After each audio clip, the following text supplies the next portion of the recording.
Daily Darbar நேயர்கள் அனைவருக்கும் வணக்கம். நம்ம பிக் பாஸ் சீசன் 8ஓட ஓட்டிங் ரிசல்ட்ஸோட அப்டேட்ஸ் நம்ம பார்த்துன்னு இருக்கோம். இதில் ஒவ்வொரு மணி நேரத்துக்கும் இப்போ ஓட்டிங்கோட பேட்டர்ன் மாறிட்டு இருக்குது அப்படின்னு தான் தெரியுது. ஒவ்வொரு அப்டேட் வர வர ஒவ்வொரு ப்ரோமோ ரிலீஸ் ஆக பயங்கரமான மாற்றங்கள் அந்த ஓட்டிங் பேட்டர்னில் இருக்குது அப்படின்றது நம்மளுக்கு புரிஞ்சுக்க முடியுது. நேற்று வரைக்கும் நம்ம சத்யா இல்லைன்னா சிவகுமார் அவர்கள் தான் வெளில போவாங்க அப்படின்ற மாதிரி சொல்லியிருந்தோம். ஏன்னா அவங்களோட ஓட்டிங் டிஃப்ரென்ஸ் தான் ரொம்ப கம்மியாக இருக்குது அண்ட் அவங்க 2 பேர் தான் கடைசி இடத்துல நிற்கிறாங்க அப்படின்றத பார்த்துருந்தோம். பட் நேற்று அந்த நடந்த சண்டையில் அவங்க ஃபேஸை காமிச்சு அவங்களோட பெர்ஃபார்மன்ஸை போட்டு அவங்க தரப்பு நியாயத்தை சொல்லி 2 பேரும் ஸ்கோர் பண்ணியிருக்காங்க. எதிர்பார்க்காத வேற ஒரு நபர் இப்பொழுது கடைசி இடத்துல பல ஆன்லைன் பிளாட்ஃபார்ம்ஸில் இருக்கிறாங்க. அது யார் அப்படின்னு தெரிஞ்சுக்கிறதுக்கு முன்னாடி டெய்லி தர்பார் சேனலை சப்ஸ்கிரைப் பண்ணிக்கோங்க. ஒவ்வொருத்தர யார் லீடிங்கில் இருக்காங்க, யார் பின்தங்கி இருக்காங்க, என்னென்ன மாற்றம் நிகழ்ந்திருக்கு அப்படின்றத ஒவ்வொன்றா பார்க்கலாம்.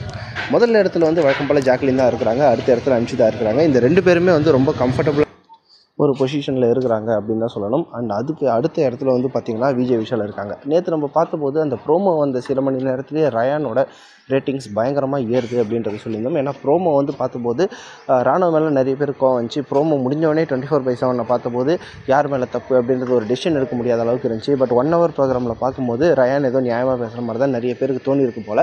அதனால் ரயானோட ரேட்டிங்ஸ் அதுக்கேற்ற மாதிரி மாறி இருக்குது. பட் விஜய் விஷாலோட பெர்ஃபார்மன்ஸ் திடீர்னு எப்படி இன்க்ரீஸ் ஆச்சுன்றது நம்மளுக்கும் தலையும் புரியல வாழும் புரியல. விஜய் விஷாலோட பெர்ஃபார்மன்ஸ் யாரை கேட்டாலுமே அந்த லவ் போர்ஷன் அப்படின்றது இரிட்டேட் ஆகுது அப்படின்னு தான் சொல்கிறாங்க. பட் ஓட்டிங் அப்படின்றது தாறுமாறாக இருக்கிறத நம்ம பார்த்துன்னு இருக்கோம். அதுக்கு அடுத்த இடத்துல 4th இடத்துல பார்த்திங்கன்னா சஞ்சனா மஞ்சுரி அவங்க 2 பேருமே ஒரு க்ளோஸான கண்டஸ்ட்லேயே தான் இருக்கிறாங்க. ஸோ சஞ்சனா எப்படி தப்பிக்கிறாங்க அப்படின்றது தெரியாமல் தான் நம்ம இருந்தோம். இந்த முறையும் தப்பித்து விடுவார்கள் அப்படின்றது தான் உண்மை. ஒவ்வொரு தடவை தப்பிக்கும் போதும் சஞ்சனாவோட பெர்ஃபார்மன்ஸ் 2 நாளைக்கு அப்படியே பீக்கில் இருக்கும். ஆஹா, நம்ம தான் எல்லாருமே நம்மளுக்கு தான் ஓட்டு போடுறாங்க அப்படின்ற மாதிரி. பட் இந்த முறையும் தேர்ந்தெடுக்கப்பட்டால் இதுக்கு மேலே என்ன பண்ண போகிறாங்க அப்படின்றது தெரியல. தேவையில்லாமல் நிறைய பேர் வச்சுருக்காங்க. 2 பேராக தூக்கி விடுங்கன்னு சொன்னாலும் பிக் பாஸ் கேட்குற ஐடியாவில் இல்லை. மஞ்சரி இந்த வாட்டி பெர்ஃபார்மன்ஸில் எப்படியாவது இன்க்ரீஸ் ஆகும்னு நினச்சி தான் அவங்களும் உருண்டு புரள்றாங்க.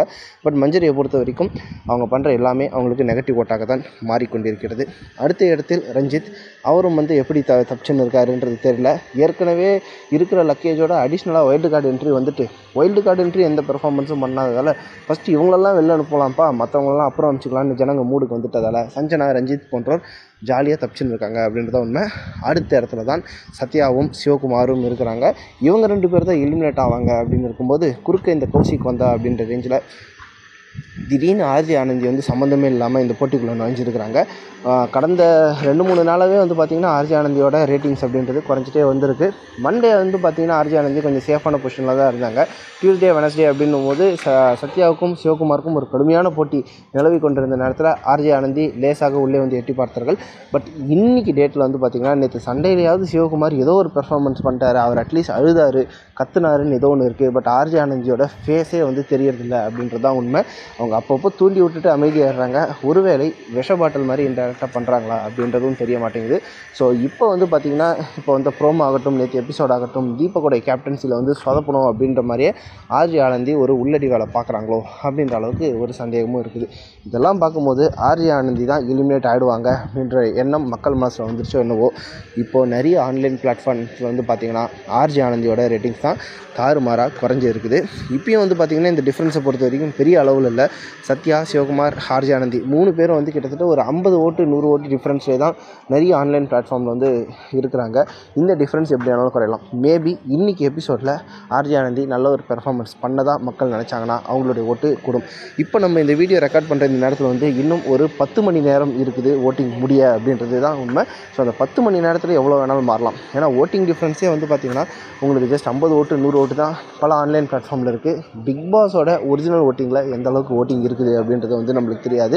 அது எப்படி வேணாலும் மாறலாம். அண்ட் எல்லாருக்குமே இருக்கிற ஒரு சந்தேகம் படி பிக் பாஸ் ஓட்டிங் அடிப்படையில் தான் மக்களை கண்டஸ்டண்ட்டை வெளியில் அனுப்புகிறாங்களா இல்லை அவங்களோட இஷ்டத்துக்கு வெளியில் அனுப்புகிறாங்களா அப்படின்றதே மிகப்பெரிய ஒரு டிபேட்டபிள் டாப்பிக்காக தான் இருக்கிறது. லாஸ்ட் டைம் இவங்களை வருஷனை எலிமினேட் பண்ணதை நிறைய டிபேட்ஸ் அதுலேயே நடந்தது. Last time RJ Ananthi danger ஜோனில் தான் இருந்தாங்க. இந்த முறையும் ஆர்ஜி ஆனந்தி டேஞ்சர் ஜோனில் தான் இருக்கிறாங்க. லாஸ்ட் டைம் நடந்த மாதிரி ஒரு மிராக்கிள் நடந்து வைல்டு கார்டு என்ட்ரியாக இருக்கிற சிவகுமாரையோ இல்லை சத்யாவையோ வெளியே அனுப்பிவிடுவார்களா அப்படின்றத நம்ம பொறுத்து தான் பார்க்கணும். மொத்தத்தில் ஆர்ஜி ஆனந்தி கடைசி நேரத்தில் நூழியல் தான் தப்பித்து வந்திருக்கிறார் இது வரைக்கும். இப்போ இன்னும் ஒரு 10 மணி நேரம் இருக்கும்போது அவர்களால் இன்னொரு 50-100 ஓட்டை எக்ஸ்ட்ராவாக வாங்க முடியும் பட்சத்தில் இந்த வாரமும் அவர் சேவ் செய்யப்படுவார். நம்மளை பொறுத்த வரைக்கும் சத்யா அல்லது சிவகுமார் அவர்கள் எலிமினேட் ஆகிறது தான் அட்லீஸ்ட் கண்டென்ட் வைஸ் நல்லது அப்படின்றது நம்ம நினைக்கிறோம். உங்களுடைய ஓட்டுகளை நீங்கள் போட்டு விட்டீர்களா? யாருக்கு போட்டிருக்கீங்க? ஆர்ஜே ஆனந்தி வெளியேறினா கரெக்டுன்னு நினைக்கிறீங்களா? இல்லை அவர்களை விட அதிகமாக மிக்சர் சாப்பிடும் சிவகுமாரும் சத்யாவும் வெளியேறினா பெட்டர்னு நினைக்கிறீங்களா? உங்களுடைய கருத்து என்ன அப்படின்றத கமெண்ட் பாக்ஸில் மென்ஷன் பண்ணுங்கள். மீண்டும் அடுத்த வார அனாலிசிஸோடு சந்திப்போம். நன்றி.